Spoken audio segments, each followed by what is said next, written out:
In today's show, Anfernee Simons is set to return to the lineup and the numbers behind the Blazers defense. Is this thing for real? Welcome to Locked On Blazers. Let's get into it. You are Locked On Trailblazers, your daily Portland Trailblazers podcast. Part of the Locked On Podcast Network, your team every day.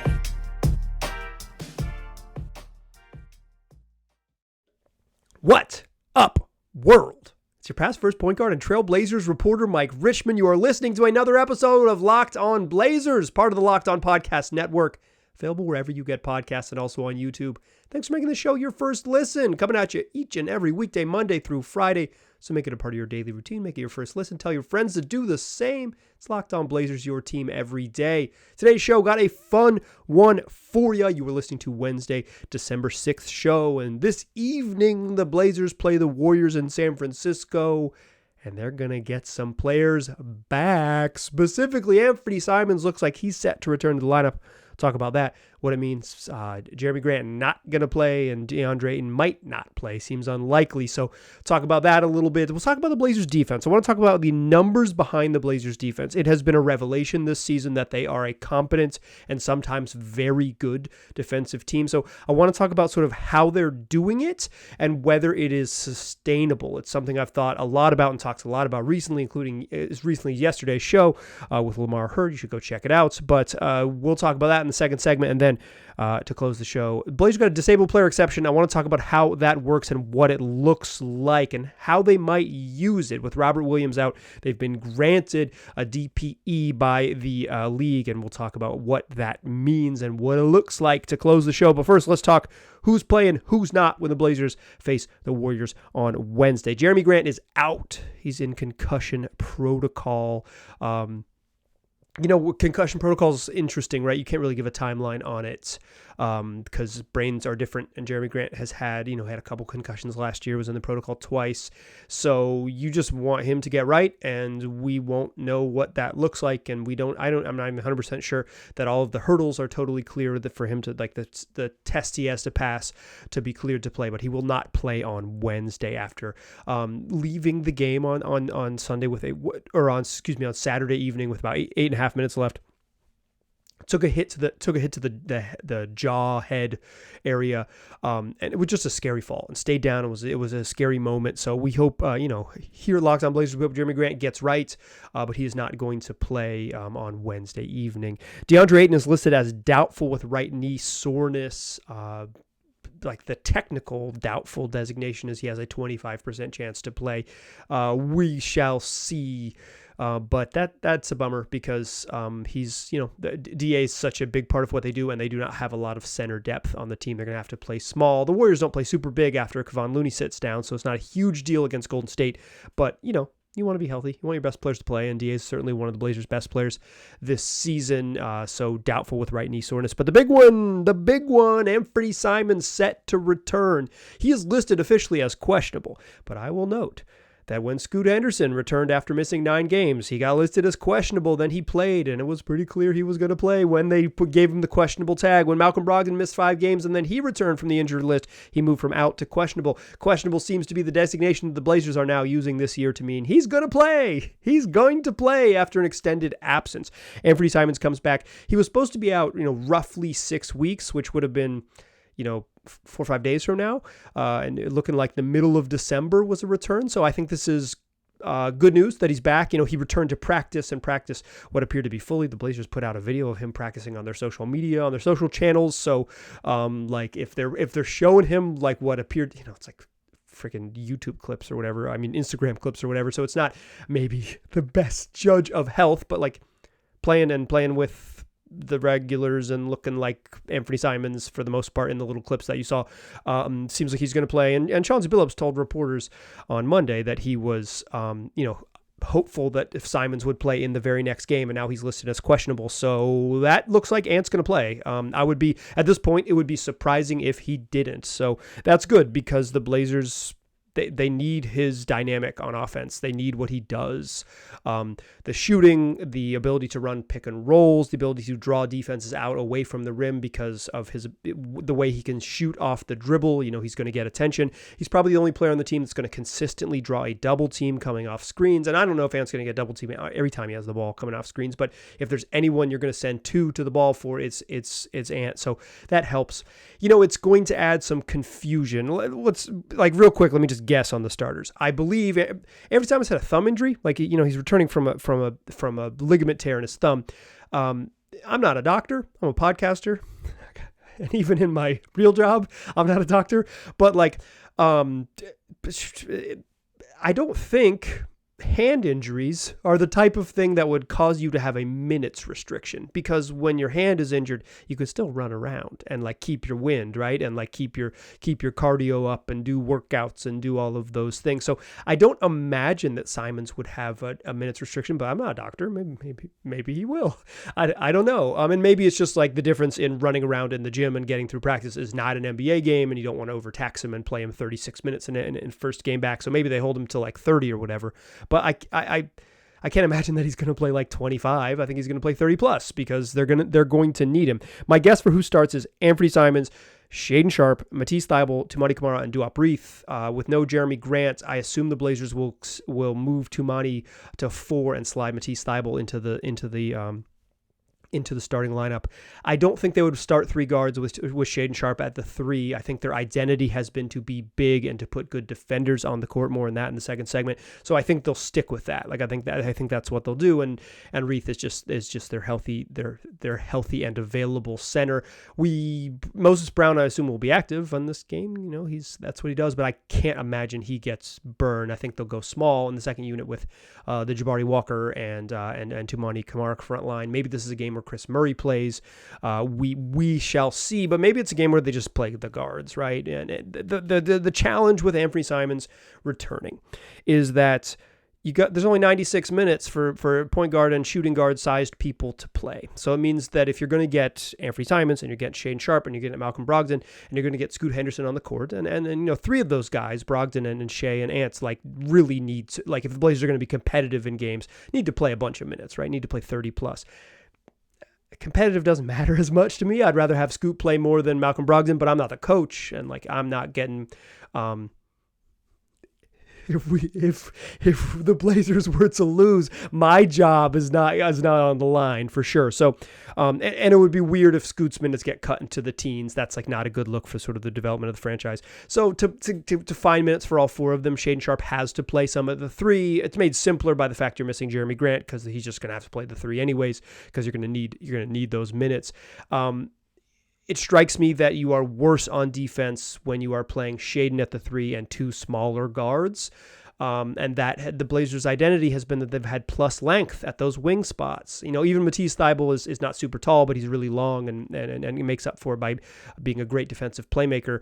It'll be something to watch. And that's what I want to talk about in the second segment is the defense real? Is it real?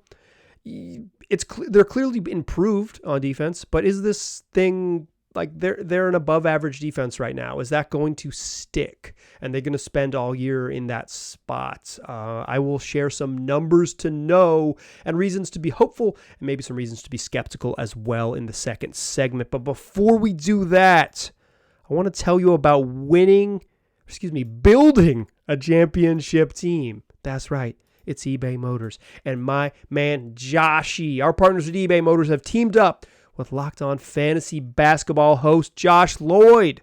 It's my man Joshy, bringing you some of the best fantasy picks each week all season long. Whether you're prepping for a daily draft or you're like me and you're scouring the waiver wire to try to move out of second place and into first, every week right here on this show, I'm going to provide you with the players that are guaranteed to fit your roster. So let's see who Joshy has picked out for us in this week's eBay's Guaranteed Fit Fantasy Player of the Week. Couple choices here for you because Joshy knows what he's doing. I'm calling him Joshy because he's it's fun to tease folks, but Josh Lloyd is legitimately the best the best out there doing it. So listen to his advice. It's how I'm in a fantasy league that's been going on for over a decade. I have never been competitive until I started paying close attention to the Josh Lloyd's Fantasy Basketball podcast. And I finished on the podium for the first time ever last year because he's giving you advice like pick up Kelly Oubre for the eBay's Guaranteed Fit Fantasy Player of the Week. Oubre is returning from an injury, and he might have been dropped because, he got hurt early in the season, but he was a bucket. He was a bucket for Philly on a minimum deal and really outperforming the contract. If you are light on points or you just need points because you play in a fantasy league, a non-category league that just rewards people for getting buckets, Kelly Oubre Jr. not only handsome, but also fills it up. Josh Lloyd from Locked On Fantasy Basketball is going to help you win your fantasy league, just like me. You're going to compete for that fantasy championship, and eBay Motors knows a championship team is all about players being the perfect fit. It's the same with your vehicle. With over 122 million parts for your ride or die, you can make sure your ride stays running smoothly. Whether you need brake kits or LED headlights or a roof rack or bumpers or whatever your baby needs, eBay Motors has it. And with eBay's Guaranteed Fit, it's guaranteed to fit your ride the first time, every time, or your money back. Plus, at these prices, you're burning rubber, baby, not cash. So keep that ride or die alive at ebaymotors.com. That's eBay Guaranteed Fit. Only available to U.S. customers. Eligible items only. Exclusions apply. All right. Ant's back. No JG, no DA. Anchors of the Blazers defense, quite frankly. DeAndre Ayton's been darn solid for the Blazers in the middle, and Jeremy Grant in a better role for him has helped the Blazers improve. Dramatically improved. From one of the worst defensive teams in the league last year to right now, according to Clean the Glass, they are 12th. 12th in opponents' points per 100 possessions. That's your defensive rating. Points per 100 possessions. They're 12th. 12th. Above average. They're flirting with 10th for a little bit. They're darn solid, and they've improved a lot.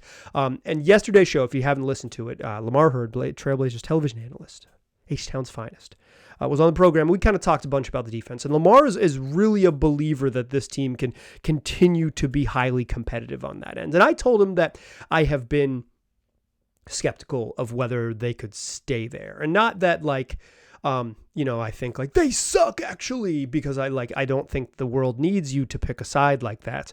But just when I watch them play darn hard on defense, but I don't always see a team that locks up. But playing darn hard and buying into the plan is really valuable over an 82-game season. And undeniably, the Blazers have bought into the defensive system, and that is a big reason why they've improved. And the biggest reason why they've improved is the personnel is better. They're not playing Anfernee Simons and Damian Lillard 35 minutes. They're not playing a bunch of Josh Hart minutes at small forward. They got length at small forward with playing Toumani Camara in that starting lineup alongside Jeremy Grant. That's good length at the forward spots. Matisse Thybulle's coming off the bench and playing solid defense. Jabari Walker has been a pretty darn good defender in his limited role. Scoot Henderson grades out as an excellent defender for a youngster. And you haven't had as many minutes with two small guards on the floor. And Anfernee Simons' return will be a test. He has mostly been a deep negative as a defensive player in his NBA career during his first 5 seasons. Year 6, he has pledged to become a better defender, and we will see if that happens. It's a big test for him. Personnel is the biggest thing that matters with this stuff. Chauncey Billups had a plan, had a vision, then he got the personnel that could actually execute that vision, and the Blazers are much, much better on defense for it. It doesn't mean that Chauncey didn't have a good plan before, although I do think there were times, particularly early in his tenure, where he did have a bad plan, but he's dialed it in. Coaches improve as well. He's dialed in a better approach for his team, and then he has players that fit what he wants to do, and put those good plan, good players to execute said plan, and players that buy into said plan. You check those boxes, you're going to be competitive, and the Blazers have been that. So one of the things I want to do here, and the thing I want to do here, is kind of dive into the numbers, how they built this thing. How did they build an above-average NBA defense? I am, like I said, I am a little bit skeptical of how long they can sustain this. And maybe like I'm pretending like I'm hedging, like I'm not going to tell you. I try to be honest in this space. I don't know why I'm BSing here. I am skeptical that they can continue to be an above average defense all season long. But I went to the numbers to try to find reasons to make me a believer. I'm a believer that they're vastly improved on defense for sure. Like I don't need convincing that they're better. It's whether they're going to be, 10, 12 in the league all season long. I think they're more like 18, 19, 22 in the for the season. But right now they're 12th. And so how did they get here? Well, it's not by opponents, holding opponents to a ton of missed shots. They're actually 18th in opponent effective field goal percentage. So like they're below, they're slightly below average. They're not shooting great, like shooting right there, but like they're not shooting, they're not, it's not like teams are just bricking shots. But they are 27th in opponents' offensive rebounds. They give up a lot of second chance points. Some of that is just like Jeremy Grant plays power forward for them. And like they're not beefy up front, and they don't have another, like they don't have a roster right now with Rob Williams injured for the season, like that they can go big. They can't get much bigger. Even if they put Jabari Walker in there, who's a way better rebounder, like he's not physically much larger, but he is a way better rebounder than Jeremy Grant's, but you sacrifice a lot of offense with Walker in there. And so it's not like just play him 38 minutes. That'll fix it. So they're not holding teams to crazy bricks with 18th in effective field goal percentage. They're kind of fine, right around league average. But they're giving up second chance points, 27th. That's not a very good opponent offensive rebound rate. But the way they're doing is it's turnovers. They're number one in the league, and these numbers courtesy of cleaningtheglass.com, the indispensable statistics website from Ben Falk. They're number one in forcing opponents turnovers. That's what they're doing. They're just getting after it. They are making plays. DeAndre Ayton's active in getting in the passing lane. Matisse Thybulle is everywhere running his magic, and Toumani Camara is up in your shirt, blocking shots, getting steals, getting deflections, and they are better than everyone else at forcing turnovers. That's been the key for them. That is why they're an above average defense, because they force turnovers. And think about it. Like if you watch them play, that jives with what you watch, right? Like they're really active. They play really hard. They use their length and their athletes, and they finally have point of attack defenders, or a point of attack defender specifically in Toumani Camara, and and Scoot Henderson is getting there. He grades out very well according to Vince VPM as a defender, and he's competitive on that end. Fouls a little bit too much, but competitive on that end. They have point of attack defenders, and particularly Toumani Camara specifically, that really can slow up the head of the snake for most teams. And then you get length behind him, and you put Jeremy Grant in a much, much more reasonable position as a help defender and as someone who isn't asked to guard the point of attack, where he was totally out of position with that same ask last year. And you length behind an aggressive defense up front. They play almost exclusively man-to-man. They play a bunch of full court and 3/4 court pressure and half court pressure, where they're picking the guy up at the stripe, at the timeline. It makes sense that they force turnovers. Maybe number one in the league is pretty darn impressive, but like it checks out with what you're watching with your eyeballs. So I think, that's sort of your like basic 4-factor stuff. Are you forcing misses? Not really, right around, slightly below average. Are you limiting second chances? No, they're really bad at it. Are you forcing turnovers? Yes. So that part of the sort of basic basketball on paper stuff, yes, the forcing turnovers is the key. The other sort of important numbers to know is where are teams scoring from? Well, the Blazers are not limiting shots at the rim, 29th in opponent attempts at the rim. Folks are getting to the basket against this team. Some of that is the offensive rebounding stuff, right? If you get an offensive rebound, you're at the rim. So if you give up a lot of offensive rebounds, you're going to give up a lot of shots at the rim because you're giving up second chance points right there. Obviously some get kicked out and blah, blah, blah, blah. But like just the basics of it, you're much more likely to give up more shots at the rim if you're giving up more rebounds coming off the rim. But one of the keys for the Blazers is that they're 5th in 3-point attempts. Now, I've mentioned this on the show before, and I'll reiterate it here. The nerds don't think you can stop any opponent from making 3-pointers. They think the defenses have relatively little impact at the NBA level in even contested threes versus whatever of like stopping opponents from making shots. I think that is relatively random and relatively just like not super impacted by the defense itself. What a defense can do is prevent the attempts, because if you get out there and say and deter someone from shooting it, that's actually 3-point defense. And the Blazers are 5th in the league in 3-point attempts. This is their secret sauce. They don't give up a ton of threes, and they force a ton of turnovers. They're not giving up the most valuable shots in the league, which is threes. They're not giving up, they're not letting teams get into the paint, kick out, and get a cajillion 3-pointers up, because they're putting pressure on the ball. They're forcing turnovers. They're getting in the passing lanes and limiting those kick out options. 5th in the NBA in opponent 3-point attempts. That's a really solid number. Number 1 in the league in forcing opponent turnovers. That's their formula right there, because they're giving up shots at the rim. They're not exactly forcing bricks all around below average. They're giving up at second chance points. The key is the turnovers and the threes. Here's the thing, though. Not only do the Blazers give up the fewest threes, teams are missing more 3-pointers than any other team in the league. They have the best opponent 3-point field goal percentage in the league. Teams are shooting just 33.1% from 3 against the Blazers. The league average is almost 37%, according to Clean the Glass, 36.9%. So way under. Limited attempts and bricks when they do go up. And now you'll remember me mentioning the nerds. It's why I brought them up. The nerds don't think that you can really impact shot making from distance, right? At the NBA level, because even a closeout, I think wide open, sure, whatever, you can tell the difference in like some really good shots. But for the most part, NBA players are good, and a contested 3, unless it's super rushed. I think rushed is a better term than contested when you're thinking about what is a good and bad 3. Contested 3s are still going in the league, right? Like it's the attempts, and the Blazers have some smoke and mirrors in this defense because of how poorly teams are shooting from 3 against them. Clean the Glass has a statistic on there called locational effective field goal percentage. And what it considers is based on your shot profile, like where you give up shots, rim, mid-range, 3.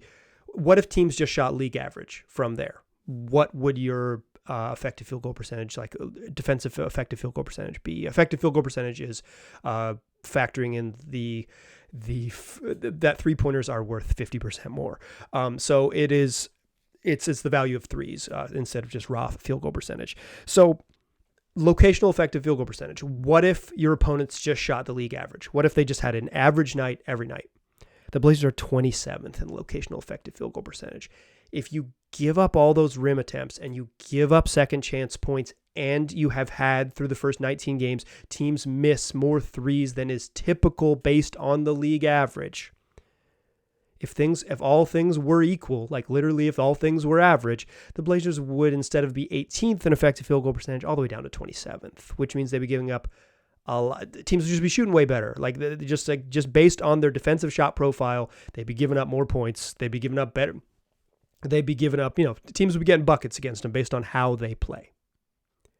I think that's my worry. The rim attempts and the opponent 3-point shooting worry me, because rim attempts are those are the best shots in the league. And if you are the formula, I think, for them to be successful, it kind of checks some important boxes. Force turnovers, limit 3-point attempts, but the rebounding and the number of layup type shots other teams are getting, that is a concern. And I think that's why I generally feel a little skeptical about this holding up, because that locational effective field goal percentage. At some point, some threes are going to drop, and they're, you're obviously you can, somebody has to finish at the top, somebody has to finish at the bottom. There's 30 teams in the league. That's how the distribution works. But the Blazers being Blazers being the best in the league, or having the best 3-point luck in the league, right now, it seems like it's going to be the thing that catches up with them. So I remain a little skeptical, but I will say this. Obviously improved. Obviously better personnel, obviously more buy-in, and they obviously play hard on that end. Will they eventually drop to something like 19th in the league on defense? Sure. Would that be a drastic improvement from what they've been for the last 5 seasons? Absolutely would. And the point of this year is, in some ways, do they have a good plan, and do guys buy into the plan? If they continue to do that and you continue to add more and better players to the roster, you can move forward, and that's a building block for you. So kind of regardless of whether the Blazers have an above average or below average defense, as long as the plan, the way it looks, force turnovers, limit threes, play your butt off, as long as the plan stays there, I am a lot less worried. I think the sort of like defensive ranking will matter a lot less because you'll see it with your eyeballs. This team is better than they used to be. Okay, let's talk about the disabled player exception. The Blazers were granted a disabled player exception by the league because Robert Williams is out for the year. What the heck does that mean? And how the heck are they going to use it? Let's answer those questions in the third segment.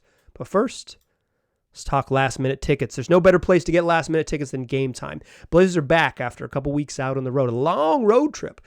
They've been gone forever, but they're coming back. They're playing the Mavericks on Friday night, and say you're just like, maybe I'll go, wishy-washy, and then all of a sudden, Friday afternoon rolls around, you're like, no, I do want to go to the game, and you feel like, oh, I procrastinated, I'm not gonna be able to find cheap tickets. Well, guess what? You are, because you can download the Gametime app, the number one place for last-minute tickets.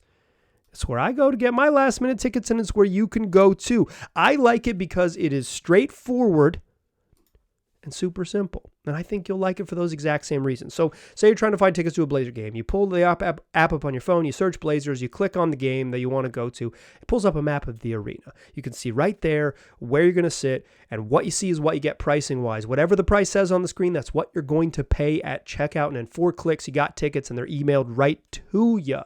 Plus, if you're curious or going to a new venue, you can click on view from the seat. And you can literally look out on the court or look out at the concert that you're going to see and have a view of exactly what that seat's going to look like. So take the hassle and the guesswork out of buying tickets with Gametime. Download the Gametime app, create an account, and use the code LOCKEDONNBA. You got $20 off your first purchase. Terms apply. Again, create an account, use the redemption code LOCKEDONNBA. That's LOCKEDONNBA for $20 off. Download Gametime today. Last minute tickets, lowest prices. Guaranteed. Still a pass first point guard. Still Mike Richmond. You're still listening to Locked On Blazers. Blazers got a DPE. That's a disabled player exception granted to the league. First reported by Adrian Wojnarowski back on December 1st. It's,